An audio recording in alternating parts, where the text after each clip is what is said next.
ఏం మావా ఏం మందరా, నేను అమెరికాలో దేనికైనా భయపడతానంటే అది ఇదొక్కటే, హెయిర్ కట్. ఎప్పుడు పోయినా దాన్ని సంగనాకించడం తప్పితే వాడు ఎప్పుడు సక్కరగా చేయడు. ఇదంతా ఏం చేస్తాడు, గుండు కొట్టి చేసి పంపిస్తాడు, సైడ్లన్నీ లేపేస్తాడు. చూద్దాం అడుగు పోయి ఏం జరుగుద్దో. గ్రేట్ క్లిప్స్ చూద్దాం. పేరు గ్రేట్ క్లిప్స్ కదా అని చెప్పేసి ఏదో గ్రేట్గా చేసేస్తానని ఎగేసుకుంటా రాబాకండి, ఒక్క బోర్లా పడతారు. ఏదో అనుకుంటే ఏదో చేసినట్టు లాస్ట్కి ఇదిగో ఎక్కడ తయారు చేశారు. కటింగ్ చేయండిరా అంటే ట్రిమ్మర్ పెట్టుకొని మొత్తం గురిగేసేసి అయిపోయింది. వీళ్ళు ఏమన్నా అంటే నిన్ను అమ్మిగోక దగ్గర మార్చేస్తారు.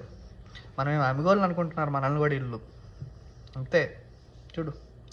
కానీ ఇంత ముందుతో పోలిస్తే కొంచెం బెటర్ ఈసారి, పర్లే కొంచెం. కానీ గ్రేట్ క్లిప్స్ మాత్రం వద్దు, ఇంకెక్కడికన్నా పోండి. బార్బర్స్ దగ్గరికి వెళ్ళండి, వీళ్ళు బార్బర్స్ కాదు వీళ్ళు. ఇంకొన్ని రోజులు ఇట్లా చూడండి, ఏం చేయలేం.